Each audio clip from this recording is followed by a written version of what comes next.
Kuhn Review, print speaking to the blind, celebrating 40 years of audio newspaper production. Welcome to this week's edition of the National Podcast, recorded at the Bishop Briggs Media Centre by our amazing volunteers. You can get in touch with us via Facebook, Twitter or Instagram using @KuhnReview, that is @CuendReview.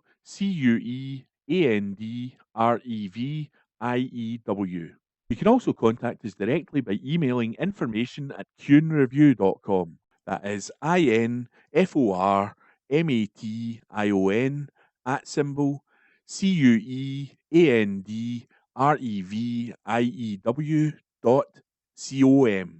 or by calling 0141 772 3976. That's 0141 772 3976. This is from the National on Friday the 17th of November 2023, from the comments section. Gaza and Rwanda highlight continuing failure of British democracy. This article is written by Leslie Riddoch. It's not just Tory migration plans that stand in tatters today after the Supreme Court ruled Rwanda is no suitable destination for asylum seekers. Nor is it just Labour's credibility that was shot last night when its progressive MPs helped defeat the SNP's Gaza ceasefire call. Amazing, isn't it, that humanitarian Stephen Flynn, who wrote to all MPs begging them to save children's lives, is Hard Man of the Year at Westminster, simply because he's a working-class Scot, tall, unflinching, and able to speak without notes or hesitation. In fact, the real hard man in the Commons is suave Sir Keir Starmer, a man who insists Israel has the right to starve Gaza citizens and will bend his party completely out of shape to support this morally bankrupt line. No, beyond this twin-party political failure by the Big Two yesterday, British democracy itself roundly failed. Consider, some 70% of the public back a ceasefire in Gaza. In what way do the UK government or His Majesty's opposition speak for them? In fact, the only party that chimes with British public opinion on Gaza, and indeed Brexit, is the party that wants to quit the UK. How does that work? Where is the maturity on these massive issues from a single unionist party at Westminster? It's worse than a total mismatch between the government and the governed. British democracy is now so hopelessly mired in pseudo-politics and culture wars, it would be laughable if it weren't so damned serious. Look first at the Tories. In response to the Supreme Court veto, the Prime Minister says he will tear up international conventions, overhaul domestic laws and pass emergency laws, whatever objections are generated by foreign courts to make Rwanda fit for purpose. He'll simply add Rwanda to the safe list, asserting what his government could not prove and placing Britain back into the category of dodgy international lawbreaker, first achieved by Boris Johnson when he threatened to dump the Northern Ireland Protocol. Passing new laws will take time and encounter massive opposition in civic society and the lawyer-stacked lords. But hey, who cares? It'll all be worth it because, well, why? Why soldier on with this discredited, failed policy? Is it to enable the wet dream of a disgraced Home Secretary who fantasised about shipping terrified people onto planes? And remember, all asylum seekers would be on board, not just those whose applications had failed. Hardly. Suella Braverman ain't as popular in the country as she is in the Looney Tunes department of the Tory party. Some 71% of those polled by YouGov supported her sacking, with don't knows removed. Nope. Rwanda deportations are far more than a revolting preoccupation of a disgraced politician. Rwanda is all about tokenism, and tokenism is the meat and drink of the mother of parliaments. Never mind that trying to make Rwanda acceptable to Tories will waste yet more government effort, parliamentary time and taxpayer cash.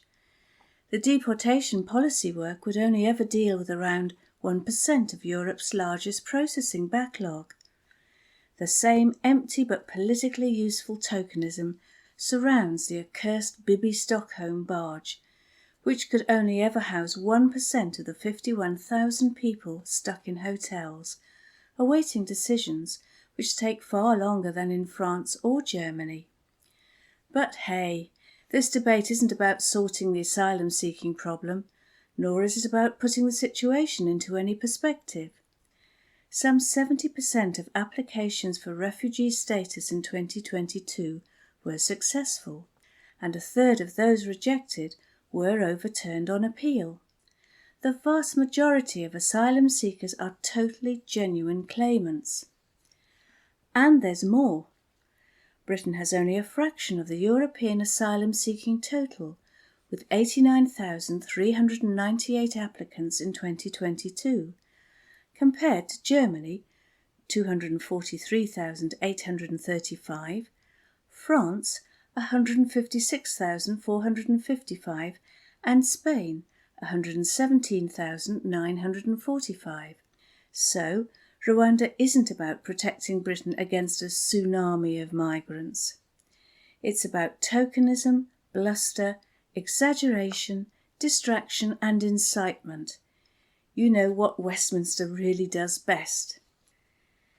MPs and voters should now be debating a workable asylum policy that tackles the real drivers of global displacement: war, persecution, hunger and drought. Instead, the Mother of Parliaments and the British airwaves are stuck in childish, petty debate provoked by total outliers, as usual.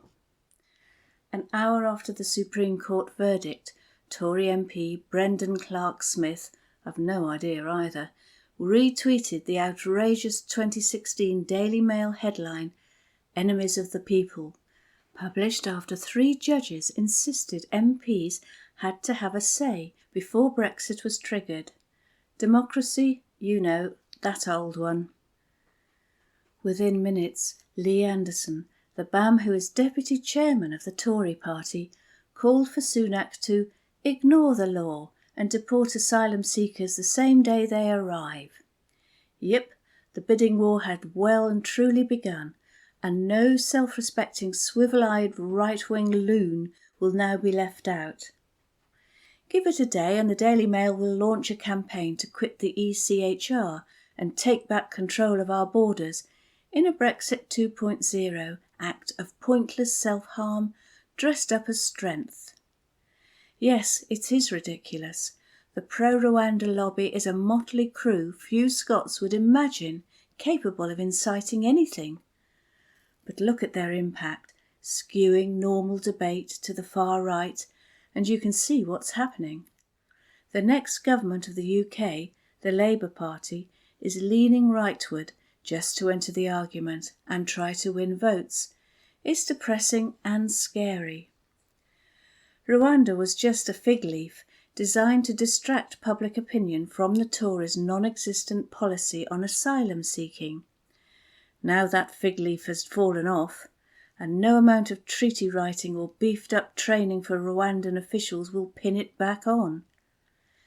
A leaked September 2020 telegram from the British Embassy in Rwanda stated that opposition activists had been disappeared or killed and advised not to pursue Rwanda as an option. The UNHCR confirmed Rwanda sent Afghan asylum seekers back to Afghanistan. Hundreds, if not thousands, of asylum seekers deported from Israel to Rwanda were quietly expelled to a neighbouring country without being allowed to claim asylum. Rwanda is not safe for asylum seekers, full stop. And yet the policy limps on. All to prop up a plan Sunak may have privately called batshit, according to Labour's Yvette Cooper, a gimmick, magical thinking and nonsense combined. But attractive in a simplistic way to MPs who favour the crash-bang-wallop school of governance and voters schooled into believing might is right and understanding asylum-seeking drivers is hopelessly soppy and weak. You reap what you sow. And the main parties at Westminster have sown suspicion, hysteria and half-solutions. 1 minute Rishi Sunak is promising to tear up laws and international conventions that block Rwanda deportations. The next minute he insists Israel will be made to abide by international law. Does no one see the problem? Does no one care? Last night, as hundreds and maybe thousands of pro-ceasefire protesters gathered outside Westminster, Labour's shadow Foreign Secretary David Lammy stood at the dispatch box posturing, hair-splitting but failing to answer a series of questions from members of every party. It was an excruciating prelude to the vote on Labour's hastily cobbled-together amendment on Gaza, which matched the Tories by calling for a pause, not a ceasefire. This was defeated after speculation Tories might support it to stop the SNP's ceasefire motion being put. But that didn't happen. Flynn's motion was also defeated. But within that vote a rare, genuine Commons upset took place. With only 43 SNP MPs, the amendment attracted 82 supporters from other parties. Starmer may think he has survived a difficult day, but with leading members of his shadow cabinet backing the SNP's ceasefire, he must now sack MPs who broke ranks and stumble on as if nothing's happened. That will prove impossible. Violence in Gaza continues unabated. Meanwhile, in Scottish Labour, ceasefire-supporting MSPs like Richard Leonard, Monica Lennon, Katie Clark, Carol Mochan, Alex Rowley, Paul Sweeney, Faisal Chowdhury and Mercedes Villalba must cosy up to 2 Scottish Labour MPs who stepped into line with Starmer and out of line with Anas Sarwar. Flynn and the SNP stood by their convictions. The Westminster parties did not. The reverberations of yesterday at Westminster will take a very long time to subside. That article was written by Leslie Riddoch. This is from The National on Friday the 17th of November 2023, from the news section. Pair who racially abused Humza Yousaf dodged jail. This article is written by Lauren Gilmore. 2 people who admitted racially abusing First Minister Humza Yousaf and hurling offensive remarks at other SNP politicians have been warned they face jail if they do not comply with their sentences. Tracy Curry, 36, and Carl O'Brien, 26, were handed a community payback and restriction of liberty order respectively when they faced Dundee Sheriff Court on Thursday. The pair pleaded guilty in August to repeatedly making racist remarks about Yousaf and other comments about religion on Seagate, Dundee on February the 24th. They also directed verbal abuse towards local SNP MSP Shona Robison, who is now the Deputy First Minister, and SNP MP Chris Law at the party's parliamentary office on Old Glamis Road on the same day. Court papers said O'Brien also repeatedly phoned the Dundee SNP parliamentary office and made offensive remarks the previous day on February the 23rd. Nominations for the SNP leadership contest closed on February the 24th and Yousaf was one of 3 candidates. Curry was ordered to carry out 180 hours of unpaid work, reduced from 240 for her guilty plea. O'Brien was ordered to stay at his home address between the hours of 7 a.m. and 7 p.m. for 12 months, reduced from 18 for his guilty plea. Passing sentence, Sheriff Alistair Carmichael told the pair they had committed very serious offences that were in the custodial zone. He said, "Your targets appear to be police officers Ukrainians and Muslims. MPs and MSPs are democratically elected representatives of the people. We may like them, we may not like them. They have important work to do. They should be able to do so without fear. Sheriff Carmichael said the aggressive way in which Curry and O'Brien conveyed their political views was unacceptable. He warned the pair that if they failed to comply with their non-custodial sentences, they would appear again before him at court and go straight to jail. Background reports said Curry suffered with emotional regulation as a result of drug and alcohol use, as well as childhood trauma. Defending O'Brien, Solicitor Paul Bennett told the court he deeply regretted his actions and had turned his life around by obtaining employment. Bennett said, he was using Twitter and he was looking at sites that encouraged him to engage in that kind of behaviour. He holds no wickedness towards the First Minister. That article was written by Lauren Gilmore. This is from The National on Friday the 17th of November 2023 from the Culture section. Sean Connery Charity supports growth of Scottish Film School. This article is written by Gregor Young. A film school is expanding in Scotland, thanks to support from a foundation that honours acting legend Sir Sean Connery. The National Film and Television School, NFTS, has opened applications for a training programme for 30 emerging filmmakers in Edinburgh. The programme has been set up through the Sean Connery Talent Lab, a newly established arm of the Sean Connery Foundation. The training course will begin in April and aims to provide a platform for upcoming Scottish filmmakers, with 70% of fees underwritten by the Foundation. The 12-month programme will take on 30 filmmakers in 5 roles within the industry: writing, directing, producing, cinematography, editing and production designers. It will offer them the chance to bring their own short films into fruition with the support of the BBC Film. Located in Leith, the participants will be split into 6 teams with a budget of £25,000 each and access to the best equipment and training facilities provided by NFTS. The course will be part-time, allowing participants to continue other work and professional commitments. After completing the course, participants will receive an NFTS diploma in filmmaking. Their films will be submitted for UK and international film festivals and will premiere at a prestigious showcase event, with industry figures from across Scotland, the UK and beyond invited to attend.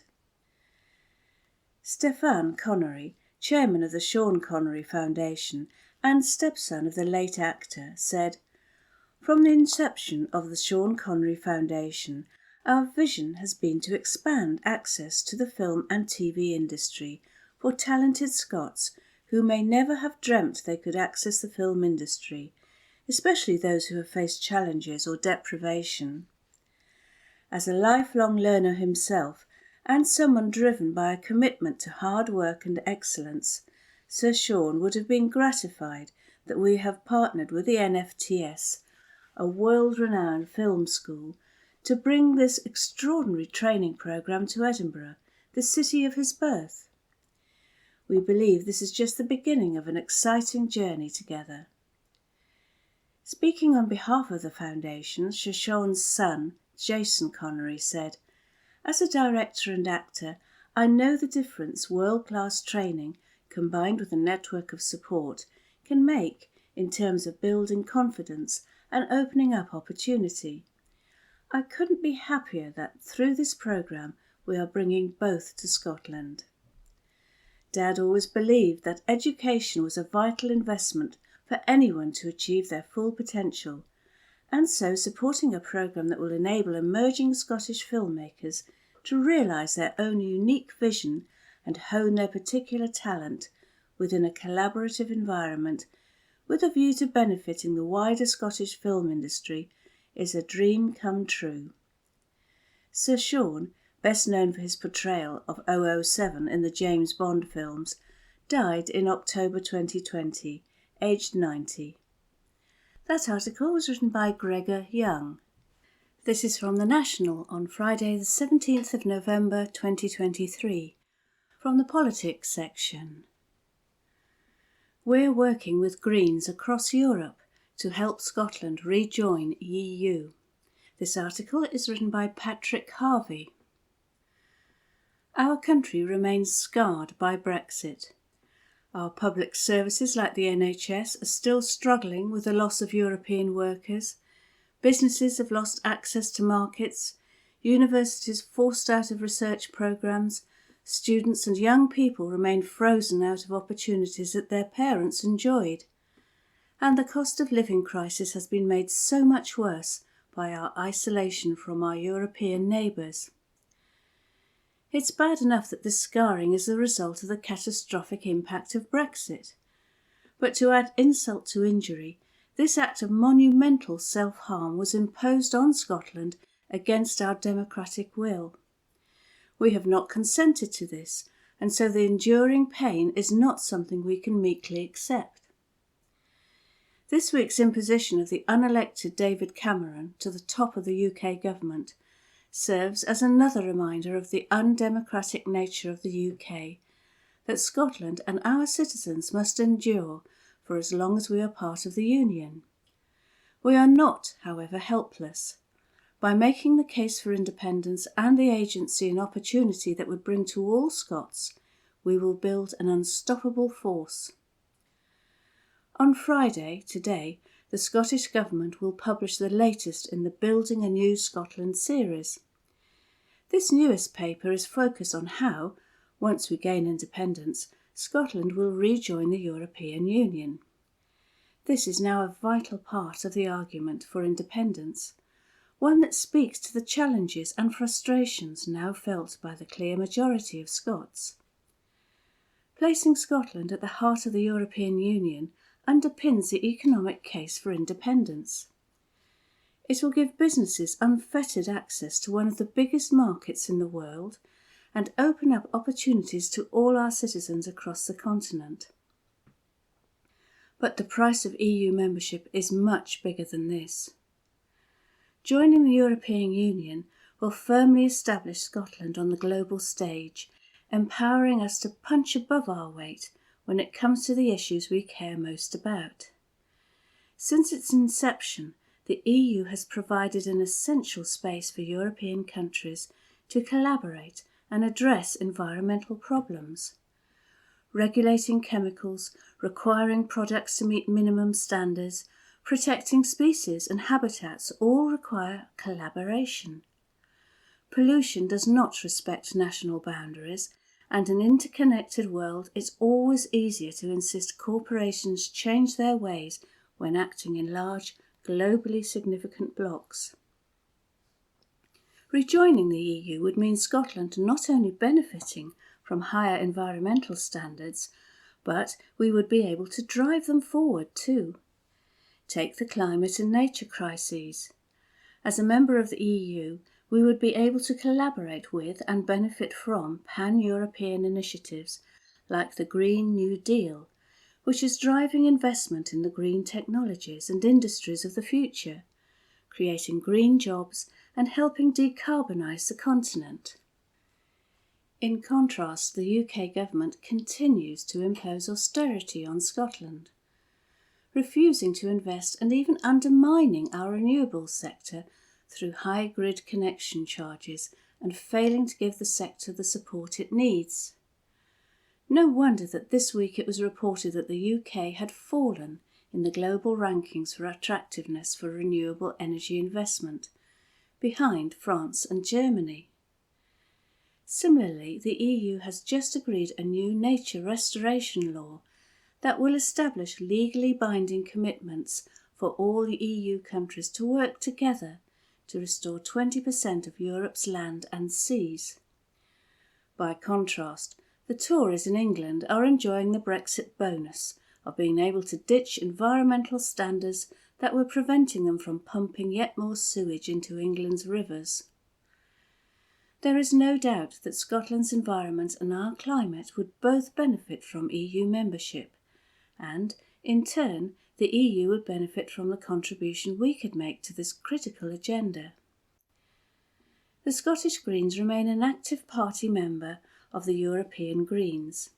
We have sister parties across the EU, and as more and more of the European public wake up to the climate crisis and for a kinder, more compassionate politics, these parties are doing increasingly well. Greens are in government in 6 EU countries and many regional and local governments. They represent a powerful force in the European Parliament and Brussels, and they are vocal in supporting Scotland's path to rejoining. The Scottish Greens are working with them and others to help ensure that Scotland's journey back into the EU is smooth and quick, and I look forward to the day when Scottish Green MEPs take their places alongside them. That article was written by Patrick Harvey. This is from The National on Monday, 20th November 2023, from the Politics section. Israel-Hamas hostage deal could take place in coming days. By Gregor Young. Israel's ambassador to the US has said that Hamas could release a number of hostages in coming days. Around 240 hostages were taken during Hamas's crossing into Israel on October 7th. Israel's ambassador to the US, Michael Herzog, has now said he hopes a significant number of hostages could be released by Hamas in coming days. The comments come after Qatar's Prime Minister said only very minor details remained in a deal between Israel and Hamas. Sheikh Mohammed bin Abdul Rahman Al Thani said mainly practical and logistical issues remained, while a White House official said the very complicated, very sensitive negotiations were making progress.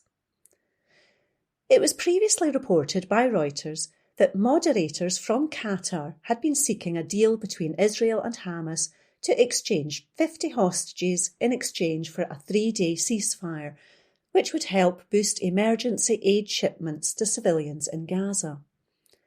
The latest figures suggest that more than 2/3 of Gaza's population of around 2.3 million have fled their homes.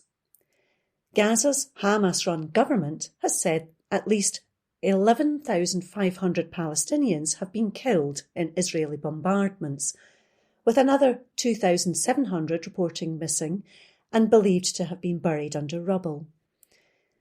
The civilian death toll in Gaza was staggering and unacceptable, UN Secretary-General Antonio Guterres said, as he appealed again on Sunday for a humanitarian ceasefire. That article was by Gregor Young. This is from The National on Monday, 20th November 2023, from the News section. Man rushed to hospital after stabbing in Scottish city centre. By Nicole Mitchell. A man has been rushed to hospital after a stabbing in Glasgow city centre. It was previously reported that police had taped off an area outside Charing Cross Station and the Britannia Inn Hotel in Elmbank Gardens. Police were called to the scene at around 4:45 a.m. this morning, following a report of a man being seriously assaulted. It is understood he was stabbed and the 29-year-old was taken to Glasgow Royal Infirmary for treatment. His condition is not known and an investigation into the incident is underway. A Police Scotland spokesperson said, around 4:45 a.m. on Monday, November 20th, police were called to a report of a 29-year-old man seriously assaulted in Elmbank Gardens, Glasgow. He was taken to Glasgow Royal Infirmary and inquiries are ongoing. That article was by Nicole Mitchell. This is from The National on Monday, 20th November 2023, from the Politics section. Scottish Labour MP hopeful Laura McConnell doesn't trust Scots. By Hamish Morrison. A Labour MP hopeful has said she would never trust a Scottish person, The National can reveal. Labour activist Laura McConnell has been shortlisted for the twin selection of Livingston and Bathgate and Linlithgow. But she is facing criticism over comments she made on social media after it was revealed McConnell has previously said she would not trust Scots in general because she is a Catholic. Alba have accused the candidate of trying to use religion to inflame tensions. McConnell, not related to former First Minister Jack McConnell, wrote, "I'm a unionist, a very well advertised one. As part of the multi-generational Irish Catholic community of Scotland, I will never trust the SNP or Scots in general as far as I can throw them. There is a safety in the UK that cannot be guaranteed for Catholic after Indy." She has deleted the tweet, a screenshot of which was provided to The National by a source, but a reply which remains live shows some were puzzled by her comments. A reply to the post from February this year read, "So tell me, why do you never trust a Scot in general?" Chris McKelney, the General Secretary of the Alba Party, said, "These comments aren't only ignorant, they are also devoid of understanding of Scotland's story.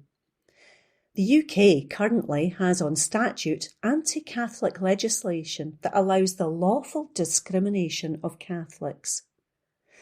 Without the Catholic Church throughout the ages, and Scotland's status as filia specialis of the Church, there may well not be a Scotland today. I have complete confidence that the bishops of Scotland will continue to faithfully serve the people of Scotland, whether we are a part of the UK or an independent country. Those that seek election to public office would do well to learn Scotland's history and also try harder not to use religion to inflame tensions." Labour declined to comment. McConnell was approached for comment. That article was by Hamish Morrison. This is from The National on Monday 20th November 2023, from the News section. SNP urges UK government to rule out whisky duty increase. By Adam Robertson. The SNP has called on the UK government to rule out any further duty increase on whisky ahead of the Chancellor's autumn statement.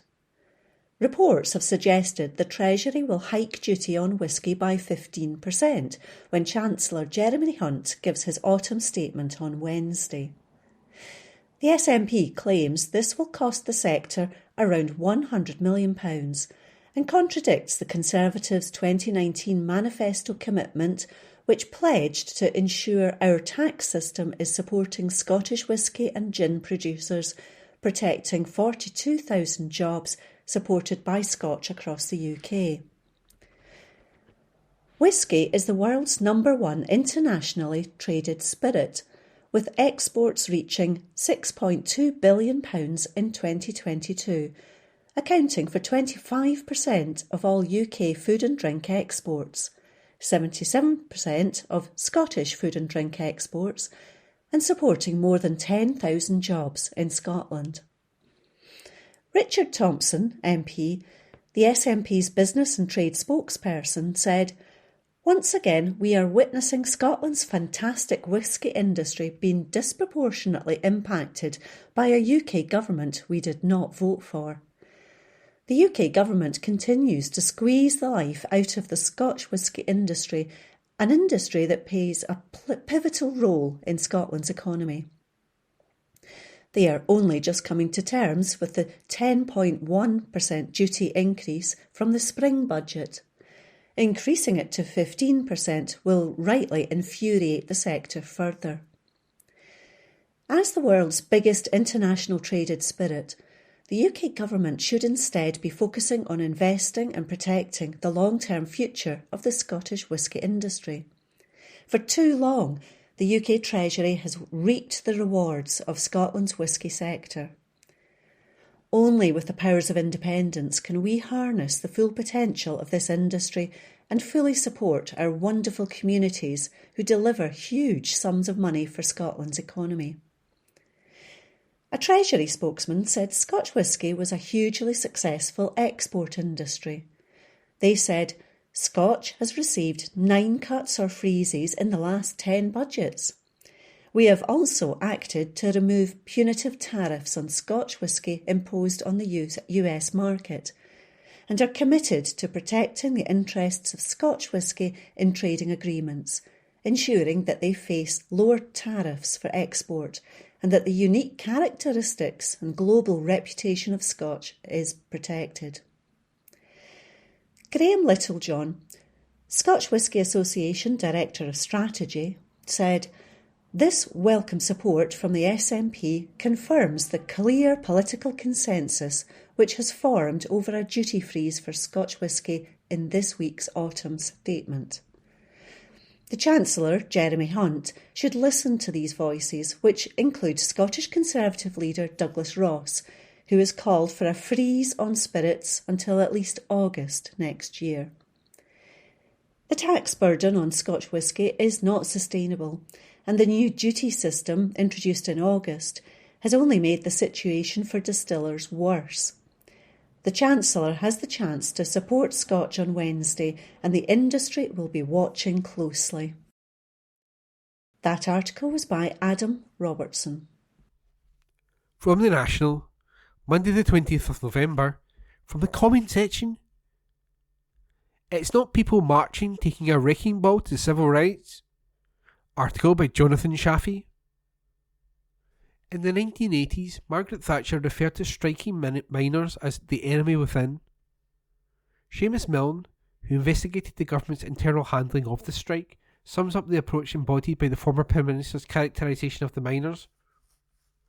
The chilling catchphrase embodied in her government's scorched earth onslaught on Britain's mining communities, and gave the green light for the entire state to treat the miners' union as outlaws. At her instruction, the whole apparatus of the state moved into gear to disrupt the movement. MI5, Special Branch, GCHQ and the NSA were all deployed to spy on the National Union of Miners. When the revelations of the scale of the operation became publicly known, 50 MPs stated that the government was guilty of the subversion of democratic liberties. Powerful challenges to the status quo have always been cast as pernicious and alien to the society at large. We can see that again today with the mass movement which has emerged around Gaza. The political establishment can only ever put up with so much democracy. Indeed, democracy itself is a product of struggles led from below. Whether that be the Chartists or the women's suffrage campaign, the vote and civil liberties in general were hard fought for. As such, it is not the demonstrations which have undermined the fabric of these rights and the value of the establishment claimed to hold dear, but the response to them.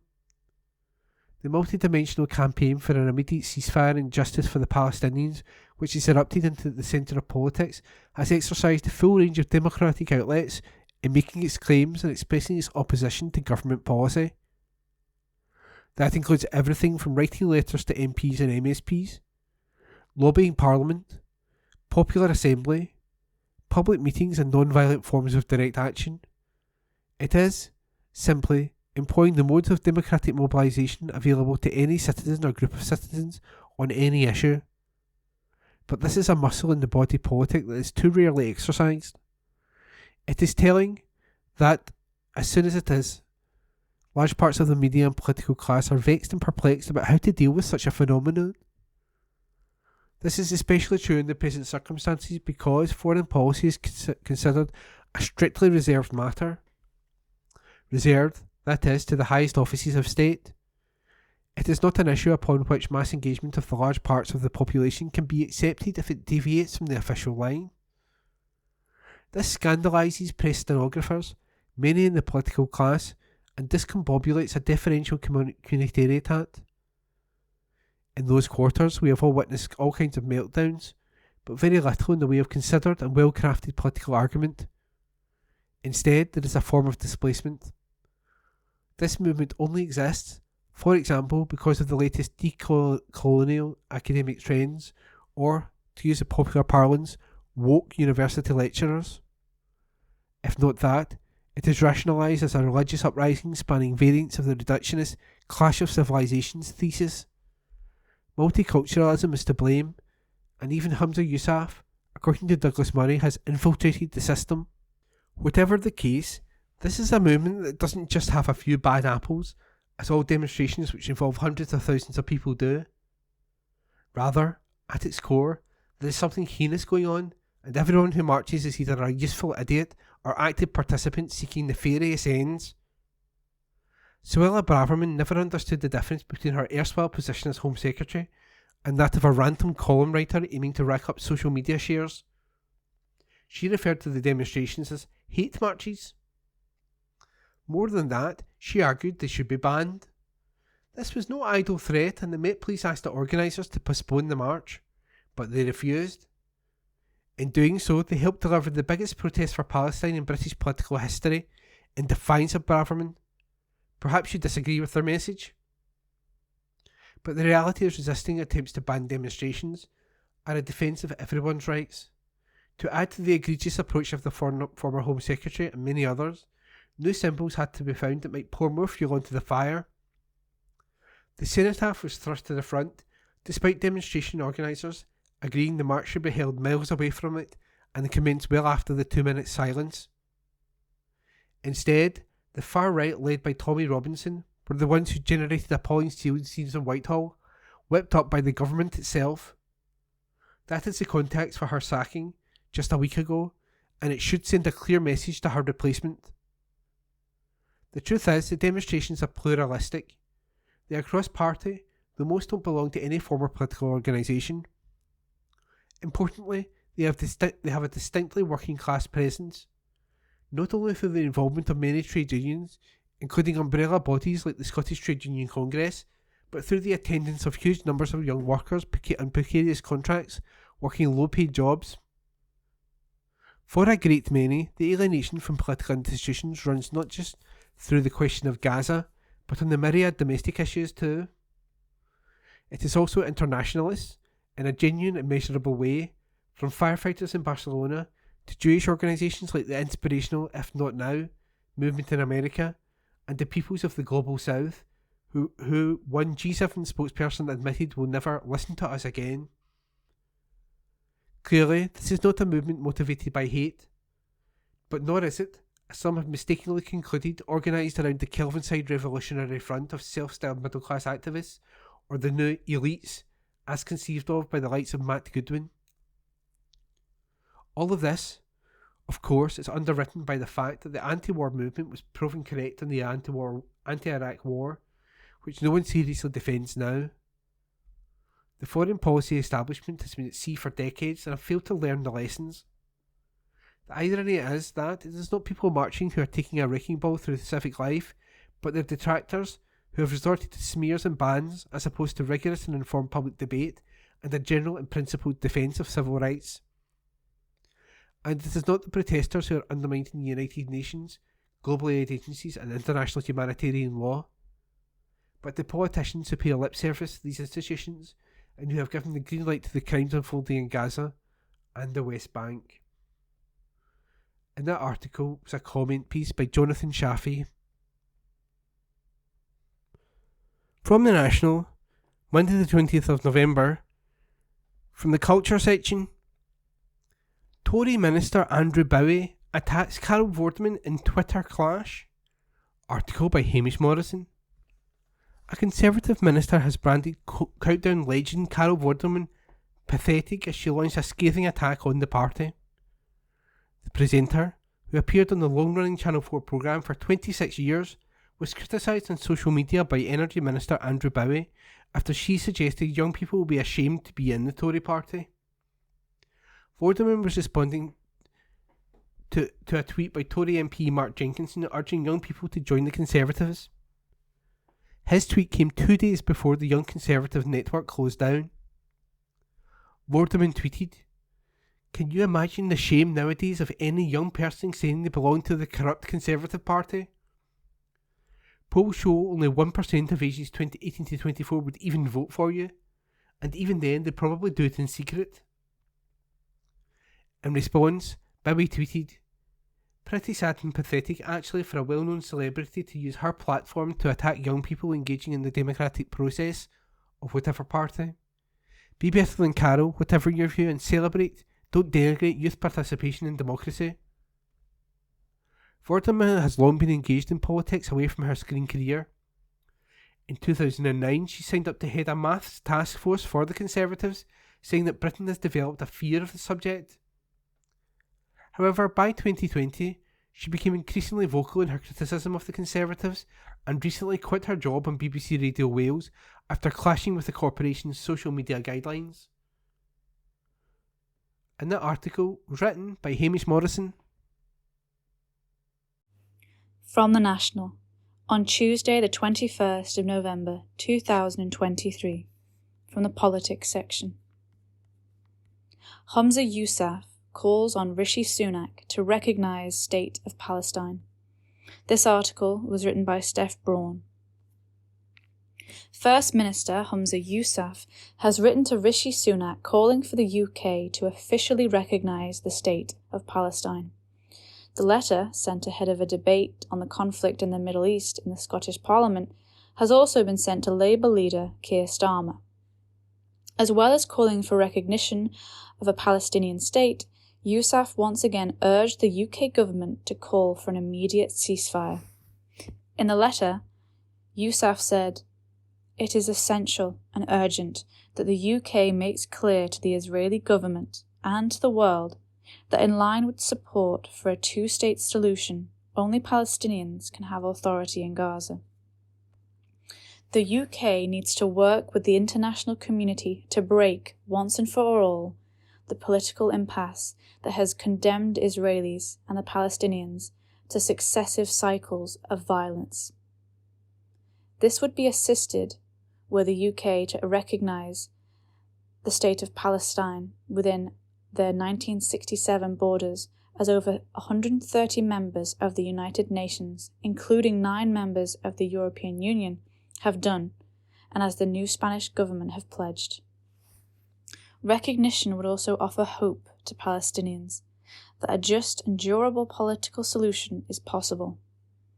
In the letter, Yousaf added the Scottish government is deeply concerned about the latest warnings from the Israel to Palestinians living and sheltering in Khan Yunis, a city in the southern Gaza Strip, to vacate the area.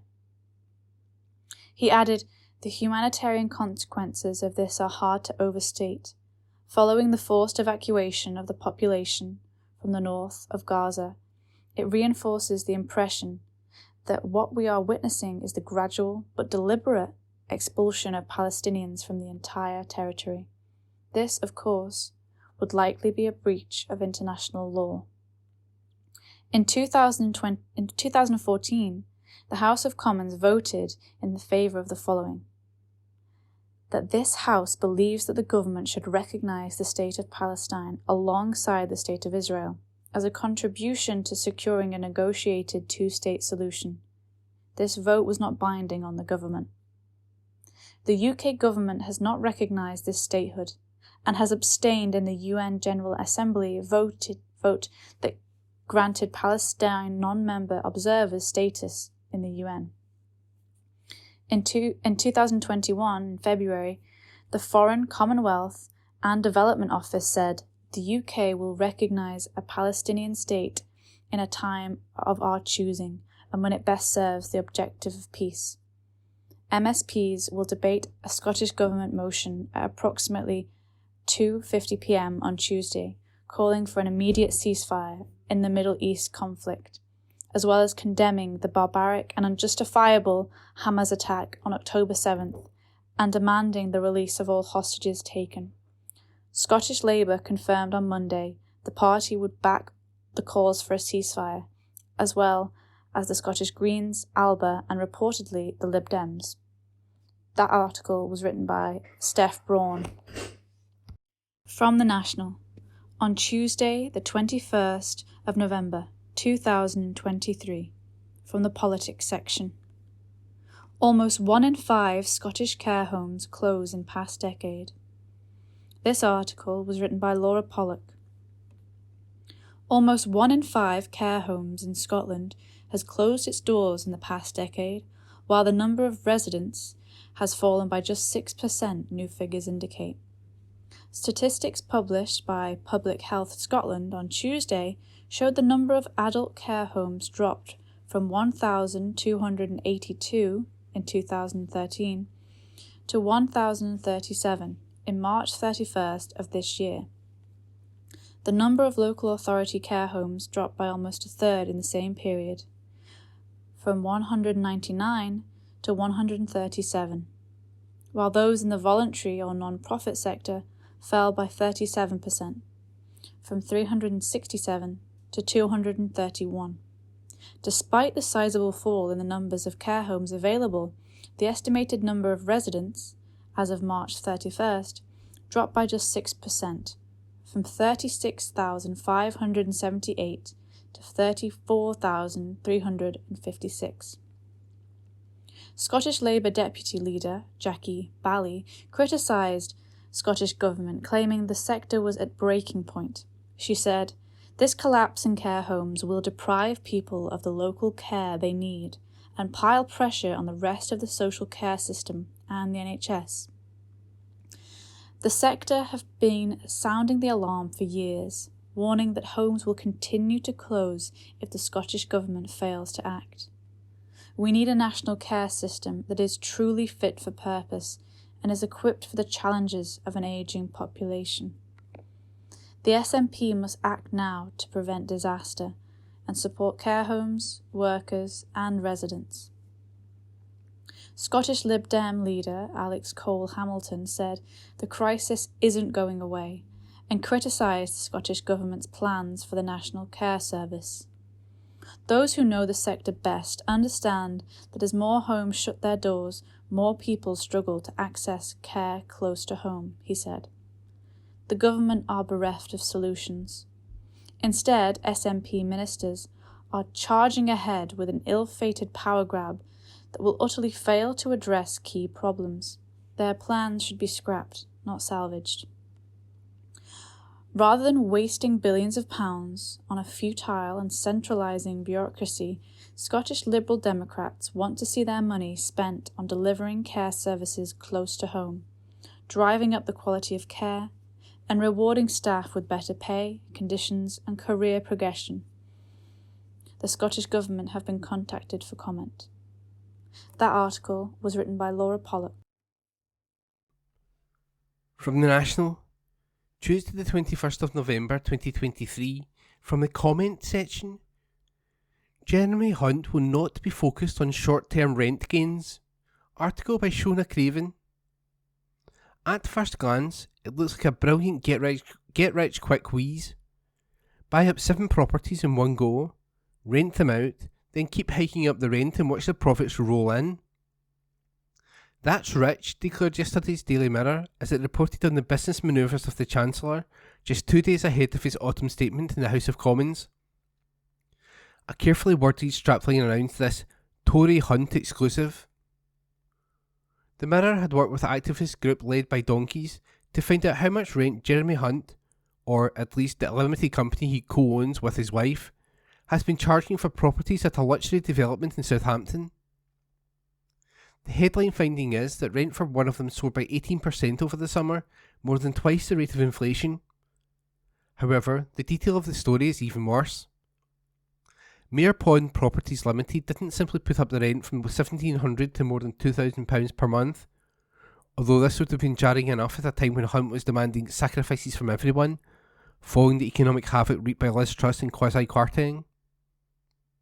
No, what happened was a bidding war that pitted prospective tenants against each other to pump up the rent as high as possible. As the UK's housing crisis has worsened, bidding wars for rental properties have become common. A survey by Generation Rent of its supporters found evidence of a dramatic rise in the practice, with 21% of those who moved home in 2023 being invited to bid, up from 16% in 2022, and compared to just 3% of those who moved in 2018 or earlier. The experience of trying to find a rented home is now not just demoralising, but frequently degrading too. An Edinburgh-based woman interviewed by STV last year told a group of flat viewing, which concluded with 7 viewers being ushered outside and into a semicircle around the landlord and invited to bid against each other. I said out loud, "This is so uncomfortable," and walked away, she told Scotland Tonight. Having a house should be treated as a human right, not as something we have to bid or beg for. Presumably Hunt isn't concerned about the dignity of those seeking to rent properties like the one he owns. Or, at least, he is less concerned about that than raking in as much possible in rent. Is that because he is greedy, or because he is philanthropic? The Chancellor's spokesman has insisted all profits from Mayor Pond properties are donated to charity, but was less forthcoming about the size of those profits or specific charities that have benefited to date. Led by Donkeys presented an interesting conundrum in the video it released to coincide with the Mirror's exclusive story. Having rightly highlighted the contradiction between the Chancellor's apparent earnings from his flats and his calls for British workers to just suck up low pay and high prices, it asked, what kind of pay rise has the Chancellor awarded himself? While the headline figures might lead someone watching the first few minutes to conclude that Hunt and his wife were personally pocketing £150,000 a year, the video's closing comments suppose the profits really are being donated. Noting the properties were bought with nearly £4 million in loans, it states that, after interest payments, service charges and other costs, it's unclear how much, if any, might be left over that ends up going to charity. If these costs might eat up much of the profit that could potentially be given away, they could equally eat into any profits Hunt might be keeping for himself. It's far too simplistic to conclude that the rent paid to any landlord, even one who owns his properties outright, represents pure profit, although a too simple calculation of rent minus mortgage equals profit is doubtless made by some who aspire to be property magnates. The question then is why, if we take his claims at face value, the Chancellor would see fit to take on such a large amount of debt, but not only keep any of the profits from his investments. Potential answers to that are more disturbing than the non-shocking front page news that a member of a Tory government is A. greedy and B. a raging hypocrite. Hunt is surely playing the long game, banking on his properties representing a good investment over time. He might be raking in sky-high rents just now. What if the current housing crisis was to be eased over the next few years, with major measures taken to ensure supply meets demand? Isn't it clear that Hunt is banking on his own government, or indeed the Labour one that replaces it, failing to bring about a housing revolution that ensures everyone who needs a home to rent can afford one, without grovelling to a landlord or letting agent or having to pay whatever it takes?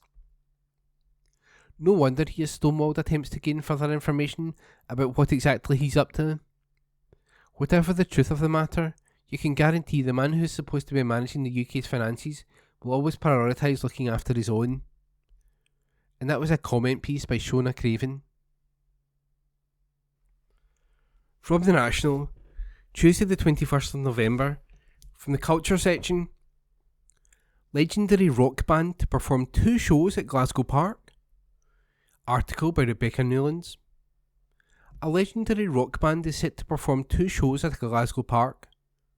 Status Quo will perform at Kelvingrove Bandstand next spring, with gigs taking place on Thursday, May the 30th and Friday, May the 31st, 2024.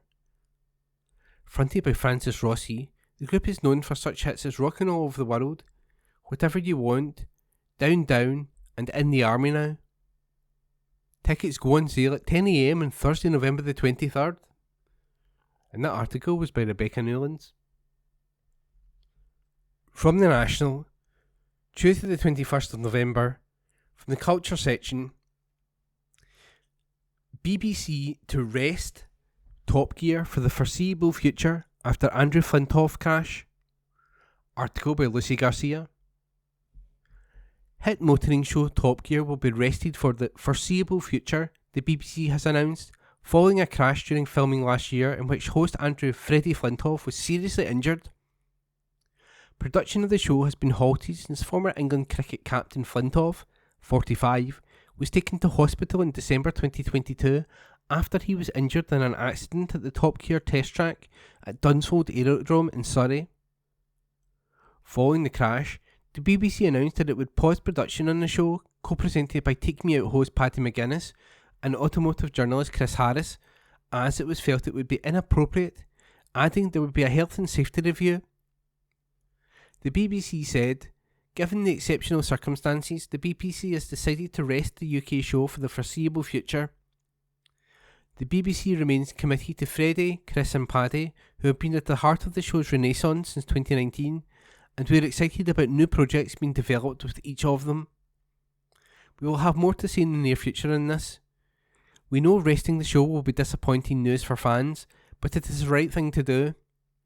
All other Top Gear activity remains unaffected by this hiatus, including international formats, digital, magazines and licensing. The UK show is currently sold to more than 150 territories and there are 11 local format versions, including in the US, France and Finland.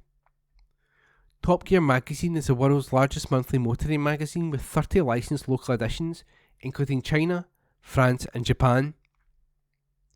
BBC Studios said a health and safety production review of Top Gear, which did not cover the accident but instead looked at previous seasons, found that, while BBC Studios had complied with the required BBC policies and industry best practice in making the show, there were important learnings which would need to be rigorously applied to future Top Gear UK productions. A statement added, the report includes a number of recommendations to improve approaches to safety, as Top Gear is a complex programme making environment, routinely navigating tight filming schedules and ambitious editorial expectations. Challenges often experienced by long-running shows with an established on- and off-screen team. Learnings included a detailed action plan involving changes in the ways of working, such as increased clarity on roles and responsibilities, and better communication between teams for any future Top Gear production. The investigation looked at Series 32, 33 and production of Series 34 up to the December 22nd accident, according to the PA News Agency. There was a separate investigation into Freddie Flintoff's crash, which was concluded in March of this year, and those findings will not be published. In September, father of four Flintoff was photographed for the first time in public since the crash and had visible facial injuries as he joined up with the England cricket squad for their one-day international series against New Zealand. He has since made a gradual return to the public eye, and last week it was announced Flintoff had been appointed as head coach of the Northern Superchargers in the 100, replacing ex-England wicketkeeper James Foster.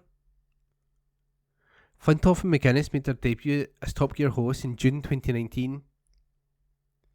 The Ashes winning sportsman and Take Me Out host McGuinness joined Chris Harris from the 27th series of the BBC Two show in the main presenting lineup. Harris started as a lead host in Top Gear in 2017. The accident was not the first faced by Flintoff since he began working on the show.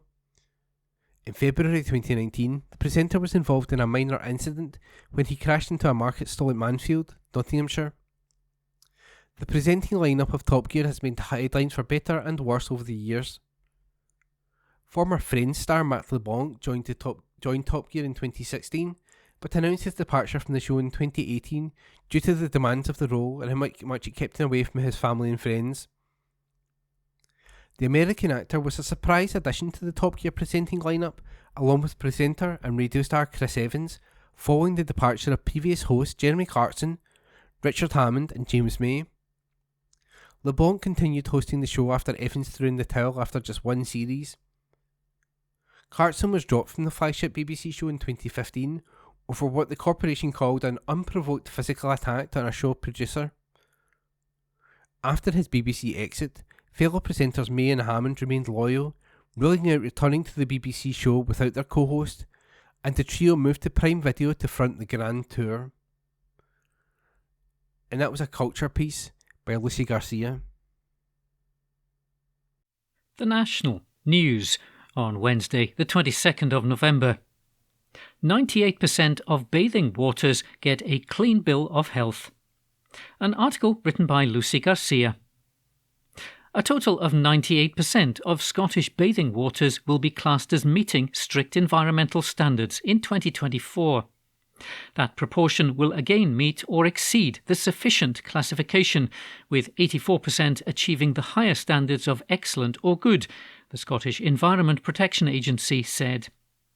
It said a long-term positive trend for Scottish bathing water quality was demonstrated by sampling and analysis carried out by the Environment Regulator over the summer.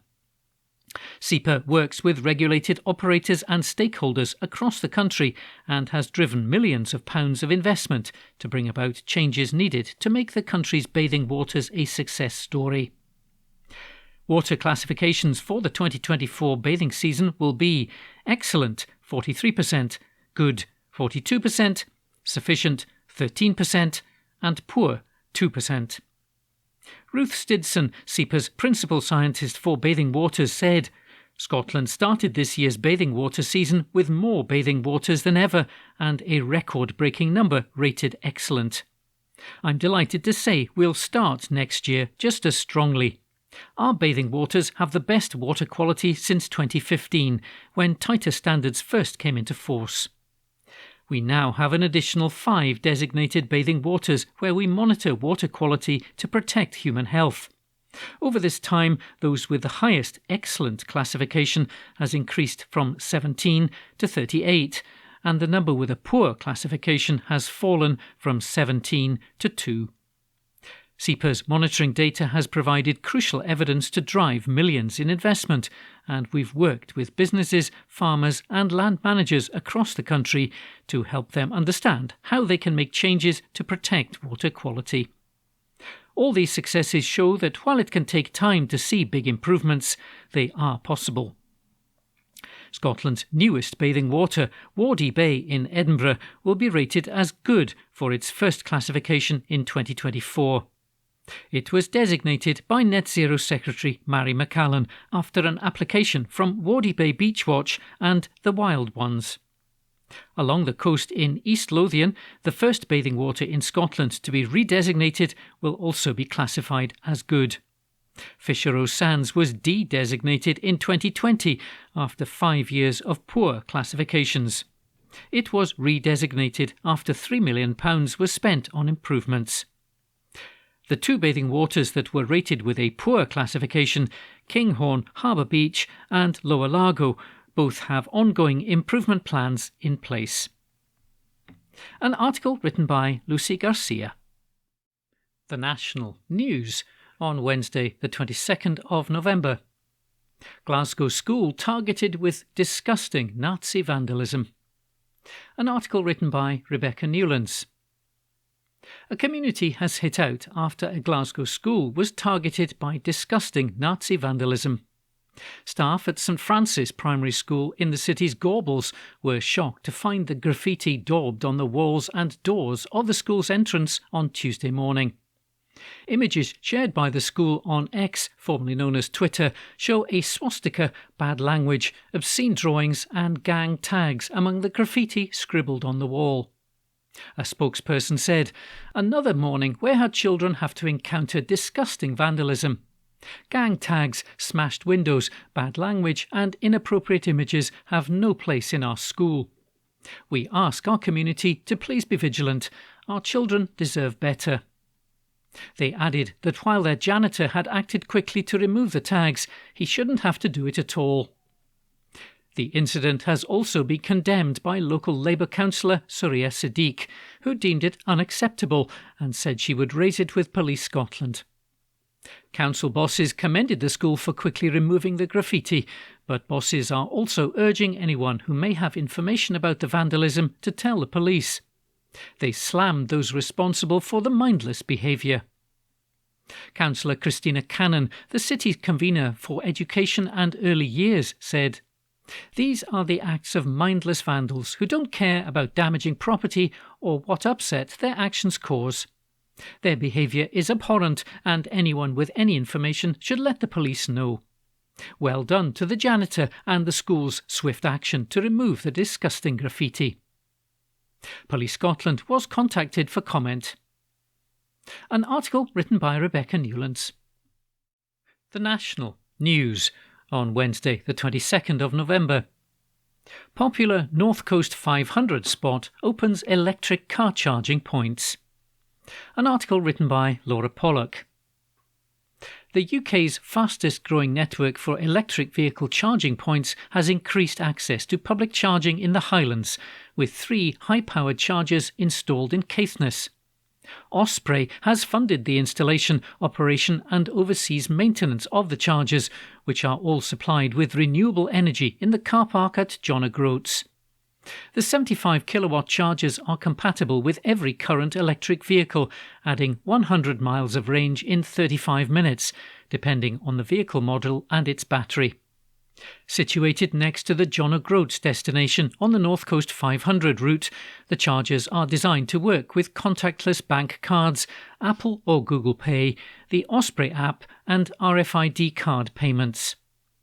Osprey Charges believe that every electric vehicle driver should have access to a simple and convenient charging experience. The installation is hoped to encourage electric vehicle uptake in the area and electric touring of the North Coast 500 route. Ian Johnston, CEO of Osprey Charging, said, "The electric transition is well underway and we're here to provide a reliable and rapid public charging service for all drivers from Cornwall to the top of Scotland." Osprey now has over 800 charge points installed across the UK, with each location carefully designed to maximise space, accessibility and availability, and made to the latest and highest standards. This new charging site at John O'Groats is a fantastic addition to the recharging network that will enable the decarbonisation of transport in the UK. Alan Leach, CEO at Heritage Great Britain plc, who has partnered with Osprey to deliver the project, added, "We are excited to introduce rapid charging facilities at the iconic John O'Groats destination.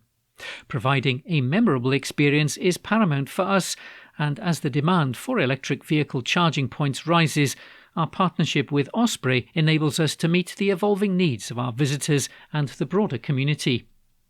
This new initiative not only enhances the visitor experience, but also contributes to our commitment to sustainability. We look forward to working with Osprey to bring rapid charging to more of our locations in the future. As electric vehicle uptake increases across the country ahead of the 2035 ban on new petrol and diesel vehicles, Osprey Charging expect more visitors to the Highlands, and in particular on the North Coast 500 route will look for electric vehicle charging as standard. An article written by Laura Pollock. The National News on Wednesday, the 22nd of November. Scottish Government announces funding for farmers hit by floods. An article written by Lucy Jackson. Farmers hit by severe flooding in Scotland this autumn will be eligible to apply for grants of up to £30,000 to help repair man-made flood banks. The Scottish Government said farmers in local authority areas worst affected by flooding after recent storms will be able to apply for the funding. The areas included in the scheme are Murray, Perth-and-Kinross, Aberdeenshire, the City of Aberdeen, Angus and Fife. The scheme will open for applications next month and be administered by the Scottish Government. This comes after the Scottish Government announced additional funding for households and businesses affected by the impact of Storm Babette. Rural Affairs Secretary Marie Gudgeon is expected to provide details on the new funding when she addresses an event at AgriScot, which will take place at the Royal Highland Centre on Wednesday. She said ahead of her speech, "I've seen firsthand the devastating impacts that flooding has had on our rural communities from storm events last month. These same communities continue to deal with the after effects to this day. Repairing damaged flood banks is a crucial step to safeguarding rural communities and land from any future extreme weather events. That is why we're providing £1.8 million in support to help ease the financial burden on farmers affected by floods." An article written by Lucy Jackson. The National News on Wednesday, the 22nd of November. UK system surprisingly bad in response to COVID. An article written by Jane MacLeod. The UK government would have paid much more attention to a terrorist threat than it did to the risks posed by COVID-19 amid a systemic failure, the public inquiry into the pandemic heard yesterday. England's Chief Medical Officer, Professor Sir Chris Whitty, said there was an opportunity where we could probably have moved up a gear or two across government in early February 2020 if the system had been electrified by the information it already had on COVID. Under questioning from Hugo Keith, KC, lead inquiry to the Council, Professor Whitty agreed there was a systemic failure, but said he was not criticising individuals. He said if MI5 had warned that 100,000 people could die in a terrorist attack, the chance the system would have carried on as it did would have been quite small. He told the inquiry that the system is surprisingly bad, in my view, at responding to threats of this kind which are not in the national security system. During a meeting on February the 4th, 2020, held with then Prime Minister Boris Johnson, then Health Secretary Matt Hancock and other government officials, Professor Whitty said it was his view that if a pandemic did occur, it was reasonable to think that we would be looking on first pass at maybe 100,000 to 300,000 deaths. Of the meeting, Professor Whitty said, this wasn't some maverick coming in and saying this. This was on the basis of the Scientific Advisory Group for Emergency Meetings, chaired by the Chief Scientific Advisor. COBRA had met. The World Health Organization had by now declared a public health emergency of international concern. This is all over the news. Now, the point I would like to make on this, because I think this is actually something we really do need to think about very seriously in government, is that had, let us say, the Director General of MI5 or the Chief of the General Staff came in and said there is a possibility of a 100,000 plus people sadly dying from a terrorist attack or from an attack on the UK, the chances that this would have been the response in the letter and that the system would have continued as it did, that is, the next COBRA meeting still chaired by the Secretary of State for Health and Social Care, I think is quite small. He continued, and the reason I'm making that point is this is not a new consideration. Pandemic infection, flu, has been top of the national risk register for years. This is not a new potential threat. Professor Whitty said his worry had always been that hard geopolitical threats are treated in a different way to natural threats. He said, and that, I think, is something collectively that we should think about without ascribing this to any person. I think the same could very easily have happened under any number of prime ministers and with a number of others in the room. Professor Whitty said there was an issue with the system, in my view, underplaying, relative to other threats, the natural threats, including health threats. He added, had we essentially had the central government electrified by this, I'm not saying the outcome would have been different, but I think it would at least have led to a stronger all-of-government think-through of all the potential consequentials. He said that under ideal circumstances there would have been a different response. Earlier, Professor Whitty was asked if Mr Johnson had a difficulty in reaching clear, consistent positions. The Chief Medical Officer replied, I think that the way that Mr Johnson took decisions was unique to him. He has quite a distinct style, but I think lots of other people have got quite distinct styles. Professor Whitty said he felt his role was not to make commentaries on individual politicians. Asked about the efficiency of the administrative system around Mr Johnson, Professor Whitty said, I thought that the civil servants, particularly the health and economic private secretaries, did a very, very good job in difficult circumstances. I think that the political system around the Prime Minister was more mixed. It was quite often chaotic, but actually I'd be very doubtful if it wasn't chaotic in multiple other governments. Professor Whitty also said action should have been taken earlier against the spread of COVID, but denied warning ministers against lockdowns. An article written by Jane MacLeod. The National, Thursday the 23rd of November, from the news section. Martin Lewis reacts to Universal Credit £470 increase by Joshua Searle. Martin Lewis has reacted to Jeremy Hunt's autumn statement as the Chancellor set out a range of plans, including increases for Universal Credit and other benefit claimants. Speaking to MPs at his autumn statement, Hunt confirmed the government would increase Universal Credit and other benefits by 6.7%. The rise, in line with September's inflation figures, will come into force from April next year and will be worth an average increase of £470 for 5.5 million households, the Chancellor said. Talking to X, formerly known as Twitter, money-saving expert Martin Lewis told his followers, Universal Credit and other benefits will increase by 6.7%, September inflation and equivalent to average £470. Good, they haven't tried to slice off an amount by increasing it at October's lower inflation rate, as was mooted. In brackets, unfair as inflation is retrospective, so people have already felt those cost rises hits, close brackets.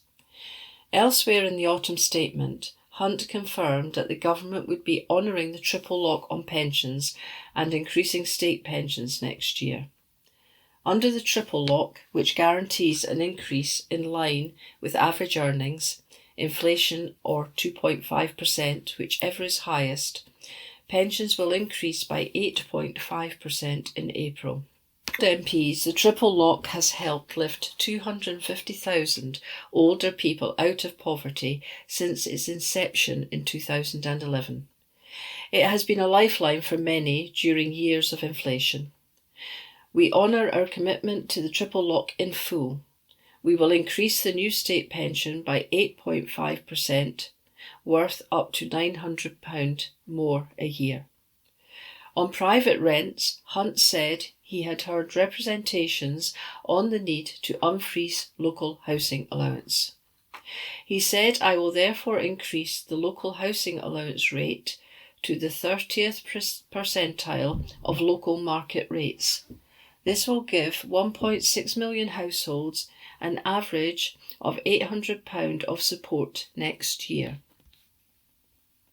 Means no increase in duty on beer, cider, wine or spirits. This is an article called Martin Lewis Reacts to Universal Credit £470 Increase by Joshua Searle. This is from The National on Thursday, 23rd November 2023. From the Culture section. Popular Scottish band call it quits after 17 years. By Steph Braun.